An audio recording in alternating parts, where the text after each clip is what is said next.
Hi, I'm Femi OK and you're in the stream. Today, accusations of racism and oppression in South Africa. But this time, they're coming from white South Africans.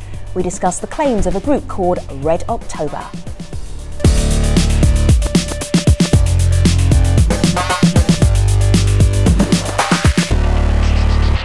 Our digital producer Malika Bilal is here looking out for your live feedback. You have already started the conversation. You're not waiting for us to do the show, Malika. You're overwhelmed. I am. I'm swimming in it. A little pun there. Now, what's interesting is that a relatively small group of protesters has managed to make such a splash online. And we posted this story on our website to try to dip into some of that online conversation. A couple of days ago, we've already gotten nearly 400 comments, and they're still going. I'm hoping to bring as many of them into today's conversation as possible. But of course, we can't do it without you. So send us your comments and your questions with hashtag AJStream. Now, if you actually prefer more than 140 characters on Twitter, then connect with us on Facebook. You can share your ideas and they could end up on a future program. And that's exactly what happened with our India Open editorial last week. You suggested stories that we should be doing, and we're doing them this Wednesday and Thursday.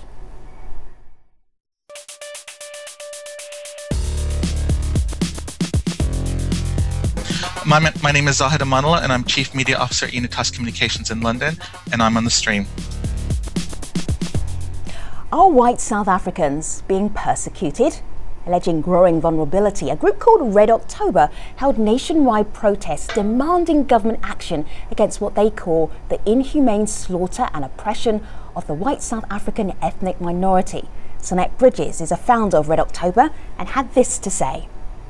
We are unhappy about the fact that there are laws in this country that determine that you can't get a job if you're white. We are not happy about the fact that you spend your entire life building a business for yourself and your family, and then there are laws in this country saying that you now have to give 40% of it away. I don't understand why we have laws that talk about black and white. I thought that was supposed to change 20 years ago. South Africans reacted to this protest online. Hashtag Red October became one of the top trending topics in the country. And while some supported the group's claims, many disagreed, disputing the premise of the protests as well as the data used by Red October to back up their arguments. So, is there any truth to their claims? Does post-apartheid South Africa threaten the future of its white minority? To help us talk about this, we're joined by Sonette Bridges. She's an Afrikaner singer and founder of Red October. Sonette appeared in the news clip that I played just a moment ago. Dan Root is an Afrikaner author and activist who leads the Pro-Afrikaans Action Group. Sipho Singizwa is a filmmaker and human rights activist. He's also the director of Media for Justice, and that's a group that highlights environmental and social injustices. And Christy van der Westhuizen is a political journalist and author of White Power and the Rise and Fall of the National Party. It's great to have you all here in the stream. I want to start with Sonette. Sonette, you live in Pretoria, that's the capital of South Africa. You started the Red October campaign. Can you take us into your daily life and tell us how and in what way you are oppressed as a white South African? I really would be dishonest if I said I was oppressed personally. My involvement or how I got about doing Red October was dealing with other people that are oppressed daily, working in white squatter camps, getting messages and phone calls and emails from people whose families or family members have been murdered or tortured. So that's how I got involved. I'm a mother and I have 5 children. My eldest is just finishing school this year. And I now have to deal with the reality that as an 18-year-old who was born in 1994, she will most likely not find a job in South Africa and will have to leave this country. And it is something I'm absolutely dreading. See, I'm looking on the campaign website, Red October 2013 Unite, and it says, what is Red October? How would you describe it? How would you sum it up, Sonette? Red October is not politically affiliated. It's not an organization. It's a movement. It was a campaign to raise awareness of exactly what the situation is for white South Africans. And I think we succeeded in that on a huge scale. Simply being on the stream tonight is proof of that. Trending for such a long time. It is not about all people agreeing with us. It is about stirring up a conversation about something that is very uncomfortable for people to talk about in post-apartheid South Africa. Malika. Well, Sinat mentioned the situation for South Africans, and some of our commenters online are saying that as part of that situation is the death and the killings of farmers. On Twitter, Lydia says, farmers are being murdered at an alarming rate in South Africa. Last week, 4 farm attacks and the media is quiet. We farm, when is it our turn? On Facebook, Lauren says farm murders are a fact in South Africa, and that's a crime that goes largely ignored. If South Africa wants to ensure national food security, they should probably take more notice of these murders. Christy, do these commenters have a valid point? What is the situation for farmers in South Africa? South Africa does have a very serious problem when it comes to violent crime. Not only do we have a very high crime rate, but we also unfortunately have a situation where our crime is particularly violent. So, but this is not something that's limited to white people by any stretch of the imagination. In fact, South Africans as a nation, and all the people who live in our country, bear the brunt of this problem of violent crime. So to try and suggest that this is something that's limited to white people, that white people somehow are being singled out for crime and for violence is absolutely inaccurate. If you look at some of the stats, for example, black men between the ages of 20 to 40, about 17 times as likely as white men in the same age group to be murdered. If you look at and this is according to the Medical Research Council study here in South Africa, if you look at homicide rates as determined by Stats SA, the people who are dying most in homicide cases are coloured people, which is one of the race groups identified under apartheid, but definitely not white people. White people are, in fact, least likely to be killed. A national sample in 2009 of murder dockets showed that 86.9% were of black people being killed, and only 1.8% were of white people killed. Okay, Christy, you're showing us your researcher's flair here, but I'm thinking, Dan, isn't this more about perception and feeling of a white minority rather than arguing stats backwards and forwards? Can you pick up on that, perhaps? Yes, I can surely pick up on that. First of all, Christy van der Westhuizen is making a fallacious statement by saying that we have a nation in South Africa. South Africa is a multinational state. We've got 11 different languages here, ethnic groups and so on. We've got an influx of people over our borders. White South Africans are not only being targeted, also foreigners. In so-called xenophobic violence. About 2-3 years ago, they were attacked, black Africans from other African countries. 80 of them were killed, some of them were burned to death, and none of the murderers were actually prosecuted. Now, when it comes to, it is true to say that, black or colored males are more likely to die in homicides, but these are due to barroom brawls and gang warfare on the Cape Flats and in certain black townships. But when it comes to the specific sadistic violence, and I'm using that term advisedly, meted out to white people, that form of crime is actually, it's actually no longer a crime. It's a form of sadism and a kind of an inchoate genocide that is taking place in South Africa. And the clinical definition of sadism is where you mutilate the body of the victim, and that happens in a lot of cases during these farm murders, or also when children get attacked and killed. When like the 2-year-old Wilhelmine Potgieter, who was picked up by a hare, 2 years old, and then shot at point blank range with a 9mm pistol. Her entire family was massacred. The mother died on her knees praying for her life.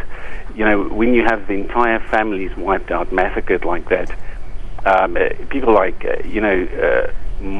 cultural Marxists and leftists and people who live in the in a bygone communist. So Dan, here's a phrase that Dan, they make a mistake when they call it crime. So Dan, here's a phrase that I believe I heard you use, and I've heard used a lot in this conversation, which is white genocide. Do you honestly feel that that's the situation in South Africa? There's a major crime issue for the entire population, but are you feeling that the white minority has been picked off? Yeah, this yes, is I actually do feel that, but because when you look at it's not only a question of numbers, and if you look at the actual definition of genocide in the 1948 convention, it doesn't speak about numbers. When people are persecuted or killed on the grounds of race, ethnicity, religion, and so on, then you have a genocide. I'm not saying it's a full-scale genocide. This is actually quite rubbish. I can't actually believe what I'm hearing from Dan Root, it's absolutely nonsensical that there is genocide against white people, and of course he would like us to believe that there is black on white violence of a major scale. Perhaps he lacks an understanding of what genocide means. The fact of the matter, Dan Root and the Red October represents, racist tendencies in South Africa, where they want to create this hype, a siege mentality, using the fear based on racism that they are under attack in a genocidal way. This is absolutely not true. Where are the statistics to prove that there is genocide taking place in South Africa? And then, of course, he wants to use xenophobia attacks. I think black people can speak for themselves. We don't need the likes of Dan Root to speak on behalf of black people. Sinet? Yes, I'm listening to Sipho, and I'm completely flabbergasted that he says Dan Root lacks an understanding of genocide, because it's quite clear that that is exactly what Sipho does. He's lacking. Genocide is not about statistics or how many people are murdered, although 17 on average, 17 white people per month are brutally tortured to death by black people in South Africa at the moment. But genocide is about more than that. Genocide is about changing the names of cities, streets, towns, about telling people that we shouldn't have universities that teach us in our language anymore. Genocide is about the president getting on a stage singing Dibuli Mbunu, kill the Boer, shoot the Boer, rape the dogs. That is genocide. And then this song was banned. It's illegal. And yet yesterday, at the launch of a political party, the EFF, the song was sung again by thousands of people. That's got nothing to do with the president of this country. The president sang that song himself at the Mount Of course, you're conference. speaking in the past tense that he sang that in the past. All right, Sipho and Sinet, I'm going to interrupt you for a moment, because unless you're very up to date with South African news and you're following South African news, you won't understand that there's a song called Kill the Boer that was used during the apartheid struggle, and it was used by the ANC at that time. It has re-emerged from time to time, and every time it does, it's extremely controversial. Let's move on with the conversation though, Malika. Well, amid these, claims of genocide and of reverse racism, I'm seeing tweets like this. Adrian writes in, many would say there is reverse racism, but so what? We've got another approximately 280 years to go before we can legitimately cry foul. And Suna, I want your thoughts on that, but first I'd like you to have a listen to this video comment in which someone actually mentions some comments that you've made a little bit earlier. Have a listen. So what I'm interested to know is, what is this discourse feeding? What is the systemic issue? What is the systemic machinery behind this discourse? Day after day after day, negative information, negative storytelling around blackness is put out there by this particular group that calls themselves Red October. The discourse that came out of the Red October movement on websites, on Facebook pages, is the most dehumanizing, the most potentially genocidal, if one is going to use the same language that Sinette Bridges used on the radio show. towards blackness.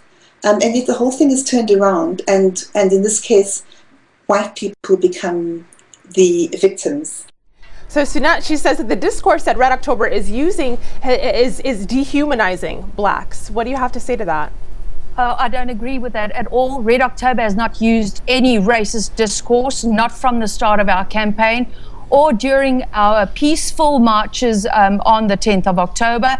And to say that white people might now become the victims of genocide is absolutely ludicrous, because it's already happening, and it has been happening for 20 years. So Red October has caused such a furore because nobody has ever spoken about it openly on this kind of a scale, and now everybody is furious. How dare you speak about it? Speaking about it is racist. Speaking about it is causing racial tension, but it's not supposed to cause racial tension when white people are physically murdered. I don't understand it. So black people actually killing white people is not racist. It's normal crime. I think one should come in. I'd like to come in at this point and just say that both Dan and Sunette have now admitted that genocide is actually not a correct word to use. The available statistics show clearly that black people are still in the vast majority of when it comes to homicide cases. And in fact, when we're talking about the dehumanization of black people in the discourse that is used by Red October, if you look at your petition, where you say, as an ethnic minority, and here you are apparently referring to Afrikaners, and I have to emphasize here, we're clearly talking about some Afrikaners. This is a tiny fraction of Afrikaners, and they do not represent by any stretch of the imagination the majority of Afrikaners.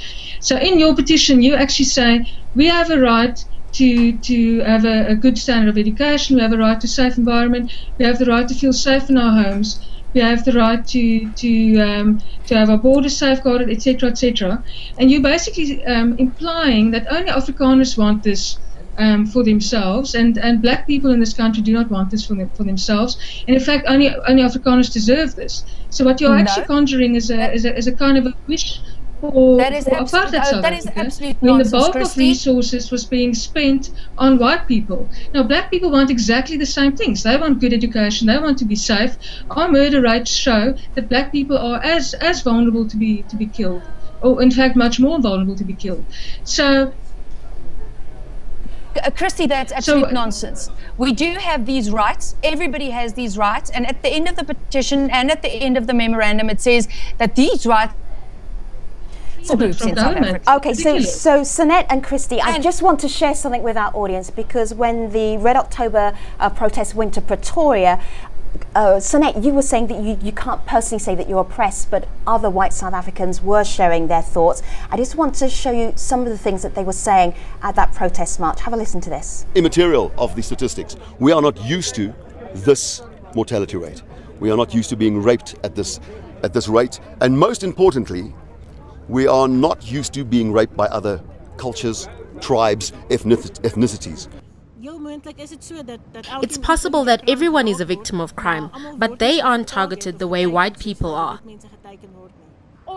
You see all over in the media stories about blacks dying and being victims of crime, but when it's about whites, it's hidden. There's a political undertone to this. Whites have been murdered because they want more. What more do they want? They've taken everything. So, Sipho, that's a report by ENCA, and they were actually reflecting some of the thoughts from that march, that Red October march to Pretoria. Is there anything in there that you can relate to that resonates for you as a black South African? Do they have a point anywhere?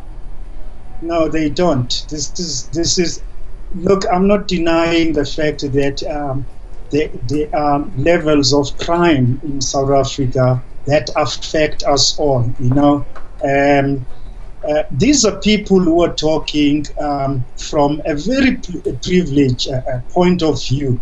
You know, they're talking about that they are under siege. You know, these are people who are living in affluent suburbs. You know, they have jobs that, you know, the majority of African people, indigenous Africans, I have to add that, you don't have access to.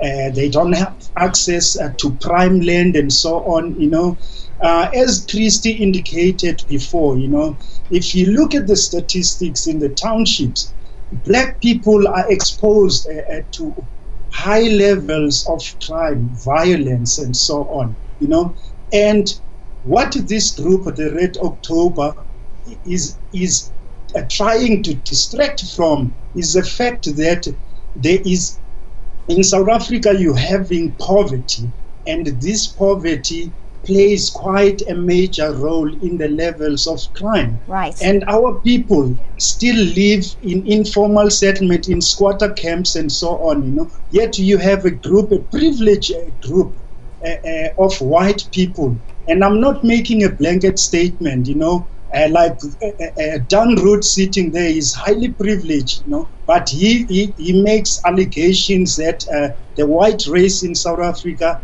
is under a genocide attack from black people. This is absolutely nonsensical. Well, it's not only from black people, because, the paradox is that in 1989, when the Berlin Wall came down, in a way we rebuilt it in South Africa, because we had a communist party coming to power, as well as an extreme left-wing terrorist movement like the ANC. And, we've been terrorized now for almost 30 or 40 years. They placed bombs in wimpy bars. They bombed our children in wimpy bars. They bombed people in the street. And now they kill us on our farms and in our homes. I mean, we had the border war on the Angolan border. So Dan, we're going deep into South African history, which I love, and I've lived in South Africa and I know exactly what you're saying. But let's broaden this out for our international audience and allow the community to get back into the conversation. Well, speaking of our community, we received a tweet from one of the organizers of Red October. This is from Steve Hoffmeyer. We tweeted out, how do movements like Red October affect national unity in South Africa? And he tweeted back, what unity? But there's some members of our community who say that's groups like Red October are particularly the problem, that there isn't unity. Zainab says, crime affects every South African, more so those who live in townships. This is something we've heard our guest say today. Artie reiterates it on Twitter. She says, violent crime affects all South Africans, regardless of race, gender, religion, age. So Christy, you have your problems with Red October. How would you have gone about addressing this issue differently? By saying that as South Africans we face an incredible social and economic and political problem in the form of violent crime, and as South Africans we have to come together and try and work out, why are we such a violent nation? Why are we so violent to each other? In South Africa, women is killed every 8 hours by an intimate partner. I think also that by racializing crime in this way, one actually deflects from the actual problems that you have. The high mortality or the high homicide rates of young black men. What are we doing about that? What are we doing about femicide? What are we doing about the high rates of violence against women by their intimate partners? And this includes also white women, of course. So, and I must say the high-profile cases that because Diane was talking earlier about sadistic attacks on white people. The white-profile cases that we have had in South Africa, where people have been targeted because of their race. It was in all cases white men targeting black Christy, men. I need you to take a breath and then finish your sentence, because we're right at the end of the show. Give me a sentence to wrap up with. You always get a frozen Skype. Christy, I'm going to come back to you. Christy, I'm going to come back to you. You froze just at that moment, so we're all leaning forward to hear what you had to say next. We have so much more community interaction to share with you. If you want to be part of this conversation, tweet us right now at AJStream, and you will find us in the post show at stream.aljazeera.com. Just have time to tell you about the next show. Detention without charge or trial in Indian-administered Kashmir. We'll discuss why human rights groups are criticizing India's controversial Public Safety Act, and I will tell you more about that act in the next show. But right now, we'll be online at stream.aljazeera.com. Thanks for watching.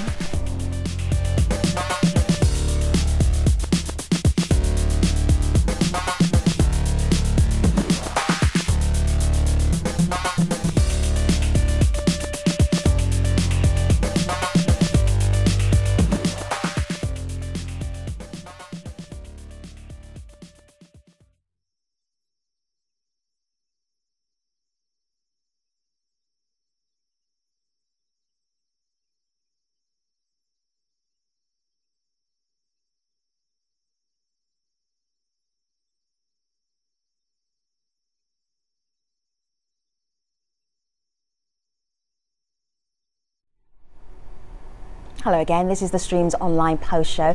We've been talking about the white minority in South Africa and the recent protests by a group named Red October about what they're calling the oppression of and violence against white South Africans. Our guest today is Sonette Bridges. She's an Afrikaner singer and founder of Red October. Dan Root is an Afrikaner author and activist. Sipho Singiswa is a filmmaker and human rights activist. And Christy van der Westhuizen is author of White Power and the Rise and Fall of the National Party. So you've heard from all of our guests. You've heard some of them in the main show. We promised a lot of interaction from our online community. Malika, what do you have next? Well, it's interesting the conversations I'm seeing between our international audience and our audience in South Africa. Right. This is a little snippet of someone outside of South Africa. Princeton says, I can't believe that there's still racism in South Africa. It's like we're saying the efforts of Nelson Mandela are a waste. A little bit surprising, but then on the other hand, you have this tweet from Benjamin. And Sipho, I want to direct this to you. Benjamin says, this discussion of race and racism is old and outdated. The general public of South Africans live and work without noticing race. Sipho, what are your thoughts on that? Yeah, well, I would like him to tell Dan Root and Sonette Bridges that, of course, racism exists in South Africa. We have economic racism in South Africa. And of course, someone like Dan Root and Sonette will jump, because that gives them armor, when I say that, And I say this with honesty, that it is still indigenous Africans who live in dire poverty, in squatter camps, live under appalling working conditions, and the people who still control the means of production in this country are still predominantly white people. Outside of the BEE project. Okay, Sipho, again, I lived in Joburg, so I know what a BEE is. Do you want to give us a very quick and fast explanation of what a BEE is for anybody watching elsewhere? Well, from an international point of view, BEE is, in other words, affirmative action, which was ushered in as part of the change, to balance the leveling grounds since the means of production and the economic wealth was in the control of the minority white in South Africa. So Sipho, what's interesting about the Red October laying out some of the issues that they want to actually address. One of them is about affirmative action. They think it's time for it to end. Sonette, why would you say that? There are only 1.2 million white people left in the job market in South Africa. They have millions more black people that don't have jobs still, 18%, between 18 and 25%, pivoting around there. But that is exactly the same percentage for white people. We have 18% of white people now living in squatter camps, most of them having lost their jobs due to affirmative action. Even if they took every single job away from the remaining 1.2 million people, white people in the job market, they would not solve the problem of unemployment under black people. This government is supposed to create new industries with the billions of tax money that they're squandering every year, and they would be able to accommodate new people. The population, the black population, has grown by 30%. It is not possible to accommodate all of them in the job market by simply taking jobs from white people. It is not solving anything. Taking a job from one person, giving it to another, and just leaving another person in poverty is not making this country better. It's making more poor white people and not very many more wealthy black people. This is a distortion of facts. Can I just make some corrections here? Because I don't know where Sonette is getting her figures from. Absolutely inaccurate. Exactly. Our unemployment rate is 27% for all South Africans. For white people, it's less than 6%. There are about 35,000 white people living in poverty, as opposed to something like 27 million black people living in poverty. All right, so I'm going to end the statistical argument for right now, because it sounds very cold when we're arguing statistically, and I just want to talk about really conditions down on the ground for everybody and for every South African. Dan, what did you want to add? Yes, I wanted to add that, if you look at white men, for example, and people like Christy van der Westhuizen and other, left-wing radical journalists are actually blaming white men as the scapegoats of South African society. They actually blame us for all the rapes and violence going on. But they men over 50, 75% of them are all right, I'm calling time on self-employed, stats, okay? This is about real people in South Africa. I'm calling time on stats. Dan? I agree. Hello, Well, I'm yes? calling time on stats, okay? Because you have stats, I have stats, everybody's got stats on this program, and there's only so many stats we can keep in our head before we lose the point of any of them. Let me just bring back the community. Hold tight 1 second. We're sharing the conversation with the world as well. Malika, what's the world saying? Well, they're not talking in stats, so you should be happy about that. But Matthias on Facebook brings up apartheid. He says there is progress since apartheid ended, but racially tinted policies to quote unquote help the disadvantaged continue a black-white narrative, and they aren't targeted at the poor who really need the help. There's also a video comment here. Christy, I want you to have a listen to this. She's speaking about what we just heard the Facebook commenter say along those same lines. Have a listen, let me know what you think. Red October is now doing is raising up old wounds and making South Africans ask questions about, did we ever even achieve this democracy, this freedom? Because there are still so many injustices that are glaringly clear, especially for us young people.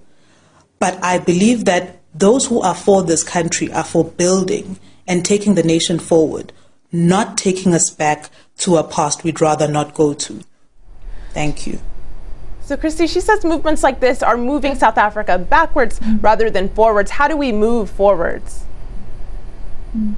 See, the thing is, yeah, I mean, I totally agree with her, because the fact of the matter is we have to actually try and understand why the stats and our problem with crime and so on being used in this way. And the basic reason is because we have to do here with a political project that is about actually trying to appropriate and in a sense displace the legitimate claims of black people on redistribution and on a fair dispensation in a democratic country.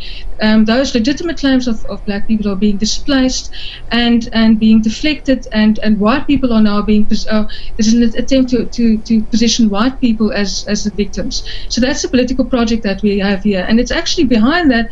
It's a project of white supremacism. You know, the fact of the matter is, Jeanette Bridges made the news headlines a couple of years ago after saying that the only thing that actually works for a black person, the black person working for her, is to use a sjambok on that black person. Now, sjambok is a leather weapon that was used by slave masters to assault their slaves with, and this is what this is the kind of white supremacist agenda that's sitting behind this abuse of crime and of statistics to reposition white people as victims, and to delegitimize the claims of black people on a fair dispensation. Okay, Sanette? Now, you know, Christy, what can I just answer, please? Christy, there is no fair dispensation when you take away from one person to give to another person and leave the other person in poverty. It has been 20 years later. There are not only 35,000 white people living in poverty, there are hundreds of thousands, I know, because I deal with them every day. It is not fair to carry on with this. There needs to be an end to this. There are no statistics to support what you are saying now. There needs to be an end to it. You're making this up, you're sucking it out of your thumb. There needs to come a time when you don't say, listen, I'm going to take this guy's job and give it to another. This government is in a position financially, we have the resources and the tax resources to build industries and accommodate more people in the job market. We cannot keep on taking people out of jobs to put other people in those jobs. That is what is causing racial tension. And the millions of white people. Christy and Sanette, let me leave some space for Dan to come in. Dan, go ahead. Was saying. I mean, she's really arguing for socialism and for this kind of African socialism that we've had in Tanzania under Umaha and in Zimbabwe under Mugabe. I never heard Christine saying anything to that voted in Mugabe, and when they got employment up to when they got hyperinflation and employment up to 90%, 3 to 4 million of them fled across the border to come and work in South Africa. Now they want to create a new Zimbabwe in South Africa, but there's no other country south of us who wants to run create to a new Zimbabwe for jobs in South and Africa. for food. And if they actually destroy the agriculture in this country like they are going to do with the nationalization of farms and so-called land reform, this country there will be famine here, because so at the moment we are supplying Zimbabwe with food. Look, Danny, Look, Danny, this is nonsense what you are talking. You are talking absolutely rubbish. You know, I don't know where you get your facts, you know. The fact of the matter is we need solutions to the violence in South Africa. You are still referring to but just answer my question, was there hyperinflation in Zimbabwe or not? Listen, this is the problem with you. You still see the government, the president, and so on, and people like me as terrorists. You still live in your comfortable house as Sunette. You still live in a white suburb, and yet you are saying you are persecuted in this country. Where do you get off, you know, perpetrating these lies? Like Steve Hofmeyer, who keeps saying, you know, black people have contributed nothing to the development of this country.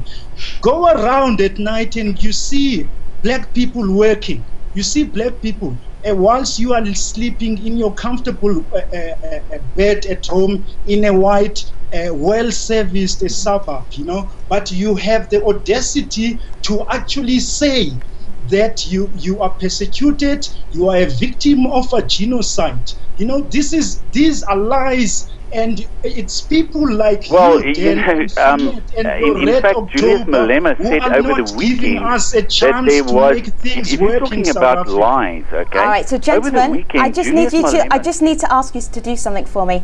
This is really uncomfortable for me to have to do this, because I don't want you to stop talking. I really want to hear the rest of your discussion, but we're coming to the end of our time where they literally pull the plug on the internet. There's something that I want to share with our audience, though, just so they get a sense of how many people are supporting Red October. So I'm on their website. The petition so far is 23,261 signatures.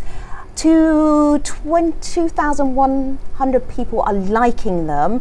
And then this popped up on the internet today, which I think it might put things into perspective a little bit. It was a video made by Anton Taylor, and it's called White Genocide in South Africa, The Truth. I'm not going to tell you anything, just have a look. As friends, if you can look me in the eyes and tell me that you have no desire to genocide me at all. No. Okay. What about now? Olivia!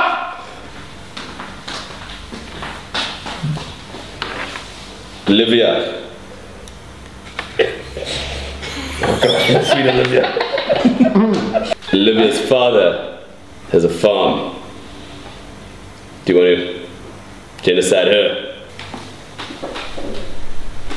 So Malika, we didn't hear the humour in our conversation. We had the intensity in our conversation, but I have to say there's a lot of sarcasm surrounding this debate, and some humour as well, which is a relief. In terms of our community, what was going on online? Oh, well, I don't know if we've managed to change any minds. We're seeing two distinct sides, and I'm going to give us a little taste of what that looks like. Franco on Twitter says, Red October brought awareness about the senseless killings on farmers in South Africa to light across the globe, and it should be commended. But on the other hand, we're also seeing tons of tweets like this one from Dowie, who says, Dear Twitter, please note that the vast majority of Afrikaans people think this Red October thing is nonsense. Crime affects everyone. So if I had my way, we'd still be talking to Christy, Sipo, Dan, and also Sunette as well. It's an amazing conversation. Let's take it online at AJ Stream and continue the conversation there. Meanwhile, moving ahead to the next stream show, detention without charge or trial in Indian-administered Kashmir. We discuss why human rights groups are criticising India's controversial Public Safety Act. You may not know what that is, but you will by tomorrow. Thanks for watching Webby Online. Take care.